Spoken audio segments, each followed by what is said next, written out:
এখন আর আমরা এই করে ফেলাবো সেই করে ফেলাবো যত হুমকি যারা যারা দিচ্ছেন, সরকার কিছু করতে পারবে না, হাসিনা আবার ফিরে চলে আসবে, যত গল্প দিচ্ছেন আপনারা, শুনছেন আপনারা, সবগুলো এখন খুশ হয়ে যাবে। আইসিটি কোর্টের চলার ধরনটা অন্য। আগে ইনভেস্টিগেশন করতে হয়, ইনভেস্টিগেশন রিপোর্টটা ফাইনাল হলে পরে এবং যথেষ্ট মাল রসদ পেলে পরে এইবার তারা রওনা দেয়, এইবার আদালতের সামনে ফর্মাল চার্জ পেশ করবে। সেই অর্থে আইসিটি কোর্টের কারো নামে ফর্মাল চার্জ পেমেন্ট করা মানে তার বিরুদ্ধে সুনির্দিষ্ট অভিযোগের ডকুমেন্ট কিন্তু প্রমাণ, ডকুমেন্ট, সাক্ষী এগুলো তারা জোগাড় করেছে। এগুলো ঠিকঠাক করার পরেই তার একমাত্র মামলা দেয়। ফলে গুমের বিচার শুরু হওয়া এই প্রথম বাংলাদেশের হিস্ট্রিতে এরকম আয়োজন করে করাটা, এটা ভীষণ ধরনের, বিরাট ধরনের একটা সিগনিফিকেন্ট ঘটনা। আজকে সকালে সেই ধরনের একটা ঘটনার শুরু, ফর্মাল চার্জ নিয়ে এসে আদালতে মামলা দায়েরটা হয়ে গেছে। এই দুটোই মামলাতে হাসিনা এবং তারেক সিদ্দিকী মূল আসামি। বাকি এই যে বললাম যে অন্তত 13 জন করে আর্মি অফিসারদের নাম আছে, সব আর্মি অফিসার। এদের 2-1 জন আছে যারা এখনো সিটিং। সো এই অর্থে আজকের এই ঘটনাটা আইসিটি কোর্টের সবচেয়ে সিগনিফিকেন্ট। এটা এমন এক জায়গায় চলে গেছে, বল ইজ রোলিং, বল গড়ানো শুরু করেছে। এটা কত দূর যাবে এখন যার তার যে যেমন হয়ে পালিতে চায়, বাঁচতে চায়, বাঁচবে। কেউ কি কম যায়? সবাই তো দেখতে পায় এই ঘটনার ভিতরে তার কি হবে। তার মামলাটা তো আসে নাই এখন। আমি আশা করি বুঝাতে পারছি আপনাদেরকে। এই প্রথম সেনাবাহিনীর লোকদেরকে আইসিটি কোর্টে নেওয়া হবে, জন্য অলরেডি মামলা দায়ের হয়ে গেছে। একদিন মনে করা হতো, আর্মিও মনে করেছে, সেনা প্রধান ওয়াকার সাহেব আমাদেরকে ধারণা দিয়েছে, বুদ্ধি প্রিজন ভ্যান আদালতে নিয়ে যাওয়া হচ্ছে। এই দৃশ্য আমি দেখতে পাই, তা প্রাণ পড়ে যাচ্ছে একেবারে। বুদ্ধি যেন মায়াটা দেখে না, প্রিজন ভ্যানে করে আসামি হিসেবে কোর্টে যাচ্ছে, দেখা যায় না এই দৃশ্য। এই বক্তব্যটা যে একটা সৈনিকের জন্য সবচেয়ে অপমানজনক বক্তব্য, ইনসাল্টিং বক্তব্য। আপনি একটা অপরাধ করছেন, সে অপরাধের পক্ষে আপনি আর্গু করতেছেন। আপনি সেনাপ্রধান, আপনি এটা বাসার চাকর হওয়ার যোগ্য না। আপনার নিজের মার সম্মান বলে কোনো ধারণা নাই। সৈনিক শব্দের অর্থ বুঝেন না, তাৎপর্য বুঝেন না। আপনি সৈনিক হয়েছেন, সেনাপ্রধান হয়ে গেছেন। সেনাপ্রধান হয়ে গেলে কি আপনাকে ধরে নিতে হবে যে সৈনিকদের কোনো অপরাধ নেই? সৈনিকদের অপরাধ হলে আপনি কি করেন? ওর ফসল করেন না? কেন করেন?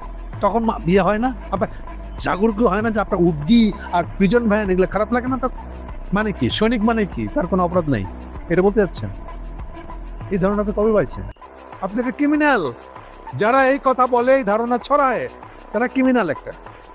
তারা সৈনিক তো আর দূরের কথা, সাধারণ মানুষ হওয়ার যোগ্য না। তাদের জায়গা হবে জেলখানায়, জনসমাবেশ, জনগণের ভিতর থেকে দূরে। আপনি জনগণের সাথে থাকারই যোগ্য না, তো আপনি জনসমাজে থাকার যোগ্য না। আপনি একটা লোক অপরাধ করছে, সে সৈনিক বলে এখন উস্কানি দিতেছেন, সুসুই লাগাইতেছেন। উনি দেখতে পারেন না যে তার সৈনিক ভাইরা প্রিজন ভ্যানে চড়ে আদালতে যাইতেছে, খুব কষ্ট লাগতেছে। আমরা বুঝি না এগুলা, ডং মারায় না। আপনি ওই সৈনিকের ভিতরে, ওই প্রিজন ভ্যানের ভিতরে আপনাকে দেখতে পাচ্ছেন। আমরা জানি না 1400+ হত্যার দায়কে হুকুমার আসামি আপনি না? আপনি 1 নম্বর হুকুমার আসামি। প্রথম আসামি হাসিনার কাছে অর্ডার দিয়েছে আপনাকে 16 তারিখের পর থেকে, 16 তারিখ থেকে জুলাইয়ের। এবং আপনি আপনার হুকুমে নিচের লেভেলের সমস্ত অফিসাররা লোক মারতে গেছে, সেটা হেলিকপ্টার থেকে হোক আর ডাইরেক্ট হোক। রাস্তার মধ্যে শুয়ে থেকে ফায়ার করতেছেন চোখ বন্ধ করে। এগুলো ভিডিও নাই? সৈনিক মারান, সৈনিকের জন্য পরাণ পুড়ে যায় আপনার। হ্যাঁ, ফাঁসির দড়ি দেখতে পাচ্ছেন আপনি নিজের জন্য, এই জন্য আপনার কষ্ট লাগতেছে। এখন আর সৈনিকের ইমোশন তুলে আপনি ডাকতে চাইতেছেন। আপনার দিন শেষ, বাঁশি বেজে গেছে। আজকে সকালে যে 2টা মামলা দেওয়া হয়েছে, এটা থেকে বুঝতে পারতেছেন এক্স সৈনিক, চাকরিচ্যুত সৈনিক, কোন জেনারেল হোক আর এখন সেনাবাহিনীতে থাকা লোক হোক, যেই হোক না কেন, এরকম প্রত্যেকটা কেস এখন আদালতে উঠবে। এই অবস্থায় পৌঁছে দিতে পারছি আমরা বহু কষ্টে। আপনার মতন লোকের এই ধরনের মিথ্যা কাজ কারবার, বাধা সৃষ্টি, নিজেদের ক্ষমতাকে অপব্যবহার। আমরা জানি না যে আপনি তাজুলকে ডেকে নিয়ে বকা দিচ্ছেন, বলে দেন নাই যে এগুলো আপনি অ্যাপ্রুভাল না দিলে হবে না, সেজন্য এগুলোর দিকে না আগায়, বলছেন না? সব খবর রাখি আমরা। এটা একটা সৈনিকের কাজ হয়েছে, এটা ন্যায়, যেটা ন্যায়ের কাজ। এটা দিয়ে আপনি একটা সেনাবাহিনী রক্ষা করতে পারবেন নাকি এটা সৈনিকতা? সৈনিকতার অর্থই তো আপনি এখনো বোঝেন নাই। আজকের দিনটা আপনার জন্য রিমার্কেবল। আপনি ফাঁসির দড়ি অনেক কাছাকাছি চলে গেছেন, আজকের দিনটা তাই বলতেছে আপনাকে।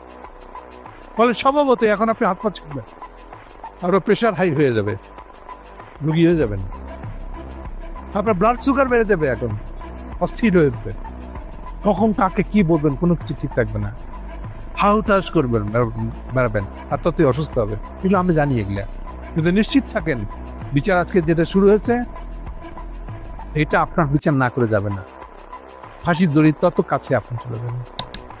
আমি মনে করি না যে আপনাকে কেউ বাঁচাতে পারবে।